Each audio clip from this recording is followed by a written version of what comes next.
Alright guys, what is up? You're watching Fishing with Cash, and today I'm gonna do something special. Well, I guess I shouldn't call it special, just something that I noticed that you guys as fans and viewers enjoy watching, which was my top 6 baits for the month of August.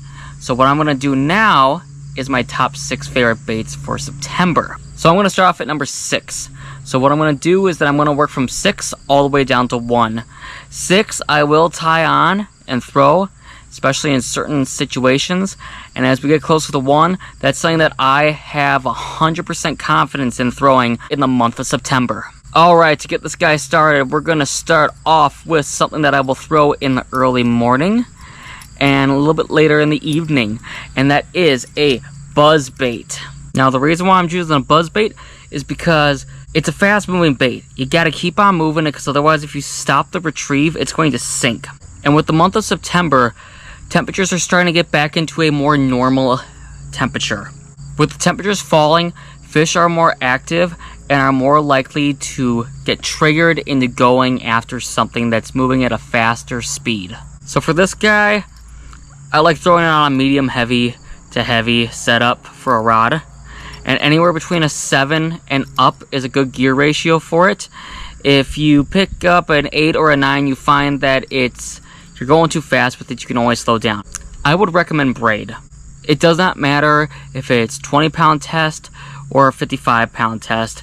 It'll work, and it doesn't really matter or affect anything with the action or with the fish seeing the line attached to the buzzbait. You can also throw trailers on buzzbaits. I have a paddle tail on this guy who's dyed green with a garlic scent to it, and that also helps trigger bass into biting. They like the smell of garlic. With a trailer, it also helps them to be able to lock on to this fast moving bait. For colors, I like whites, I like chartreuses. I find that chartreuse, especially in September, has been a very, very successful color for me. I also enjoy the color black. Where I live, I have pike, northern pike to be specific, and they love the colors white and black. So even if I'm not catching the bass, I will for sure be catching some pike. Many companies make buzzbaits.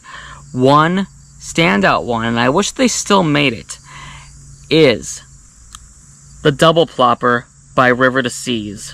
This lure is not made anymore. You can find them on eBay for anywhere from around $8 to $12. Now, as where a normal buzzbait sinks, this floats and stays on the water. So you can actually stop it, you can pause it, you can rip it.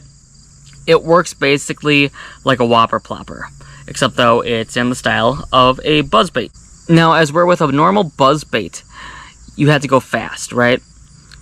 But with this guy, you got to take it a little bit slower.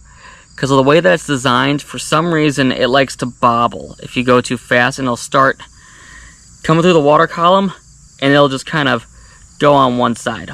But since it floats, it doesn't really matter a whole lot. So just slow it down, and if it works for you, it works for you. But man, I do wish that they still made these. At number 5 on the list, I got something that I think a lot of people would like to see on this list, and that is a square bill. Now, square bills come in all different shapes, colors, and sizes. And there's different types of square bills, but they all fall in the same category. Some have a little bit more of a like a seep drop, and then they kind of come straight out. Rapala makes that. I forget exactly what that one is called. I got 2 of them, but I like a traditional square bill for the most part. There's 2 specific square bills that I really like. I do like the Googan Squad square bills a lot. I picked up a few back in spring, and I really like the wobble and the action on them. And I also really enjoy 6 Senses square bill. Where I live, it might be different for you, but I like my more natural looking colors. And I really, really enjoy Googan Squad's color choices on these square bills. I think that they just look really good. I think they're sharp. I think they look organic.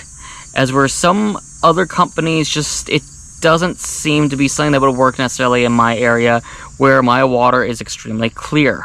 Now, where I like to throw a square bill is around really kind of shallow grass. So grass that's kind of poking a little bit up from the ground, but You got plenty of open water to be able to retrieve this thing and make sure it doesn't get hung up in the grass. And it's even better if you can get that square bill just right above where the grass line is. It's going to pay off, and you're really going to be able to drive bass out of their hole and be able to bite. Now for setup, I like a medium heavy rod, specifically anything that's around 7 to 7.3 for a square bill, and I like a gear ratio around high 6. If there are smaller square bills that I'm throwing that are going to run a little bit more shallow, then I'm going to just use anything that's a medium, and I might just throw that on a gear ratio of a high 5 to anywhere for a high 6. I don't have a crazy amount of rod selections, but I find that it still gets the job done and it works. I really like fluorocarbon. It gets you down to that depth that you want to be at to run this bait at its true depth. If you get mono, you can get away with it, that's fine, and it'll work. Just remember that you might lose some of that depth on that square bill. But square bills, though, are generally going to run anywhere from about a foot or two at the shallowest up to about 7 feet on some. Alright, moving on to number 4 is one of my personal all-time favorite lures. And that, of course, is something that I use pretty much all throughout the year. But there are times that I notice that it does shine a lot better, but it's just always been one of my favorites for the past many years, and that is a chatterbait. Now, just like how I said with the square bill, how you kind of want to get close to that grass line, this guy, you want to get right in the tip of that grass line. What you want to have it do, let's say this is the grass right here. You want to get it right there, and then you rip it out. And I notice that I don't bring a whole lot of weeds back, and that is because the chatterbait, for what it's named after, the little chattery part that hits the head and gives it its name, also helps deflect off a bunch of debris and crap that you bring up from the bottom of the lake.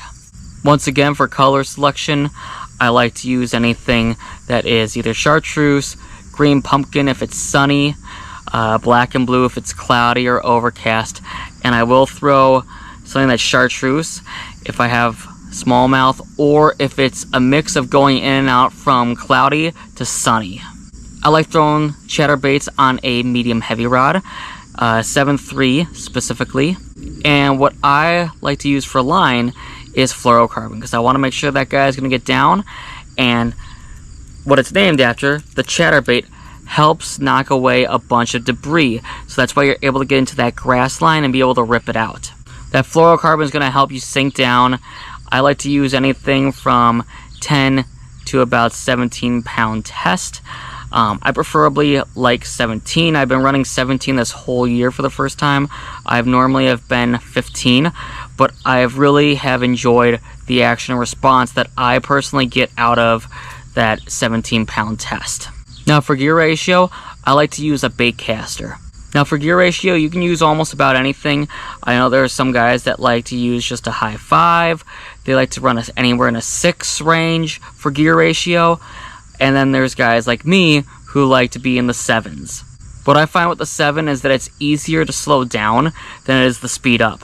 So if I'm using a 6 and if I want to go faster because I want to trigger that response, it's just easier to just already have the gear ratio there to be able to go faster.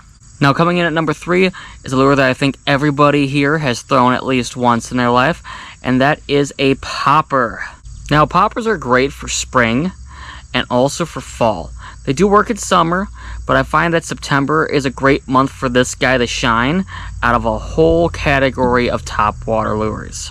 One of my favorite ways to fish a popper is to fish either in shallow water around stuff that I can see that is like structure or rocks, or even going down the side along a patch of lily pads and other type of vegetation.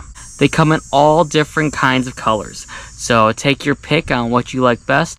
I like having something that's a little bit more shiny, like this guy right here. I also like throwing stuff that's translucent or that's white, at least as long as the belly is white. That's all that really matters, because that's all they're going to be seeing. And I also like throwing just a solid black. And honestly, this Gookin Squad black is one of my favorites. A lot of guys like throwing them on bait casters, but I find that spinning reels work especially well. anywhere from a 5 to a 6. And for a rod, I like using a medium rod, around 7 feet, 7'3". For line, I like using mono. I like anywhere from 8-pound to 12-pound test. And sometimes I'll even throw a leader on it, just because pike will go after these guys a lot. Coming in at number 2 is a deep diving crankbait, and it's a very specific deep diving crankbait. And that is a flicker shad by Berkeley. I'm going to be doing a video coming up soon on these guys, so make sure you guys hit that subscribe button if you guys want to see that video coming up in about a month or less. Now with the flicker shad, I like these perchy colors a lot, and I'm going to do a whole video on this. But basically, I like trolling them in deeper water. They run from anywhere from about 9 feet to up to 23 feet deep. They have a cousin called the flicker minnow, and they just have a fantastic wobble. They got a fantastic action and retrieve. You can either cast and retrieve it, or how I like to do it, I like to troll them. I like throwing these guys on a medium rod setup, spinning reel at around 5 to anywhere up to a high 6 is my preferred go-to for gear ratio. Now I have thrown these guys on mono, and it does work, but you're not going to get down to that depth like it says on the package for these guys. What's great about these guys is that they come in different sizes and different depths, just like a lot of other crankbaits.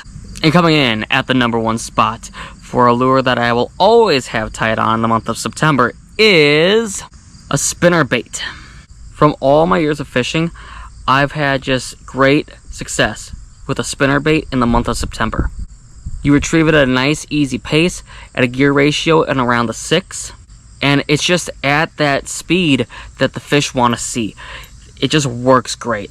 It's got the great action at that speed, and they really are usually keen on looking for fish, and more specifically for you to catch fish, lures running at that speed.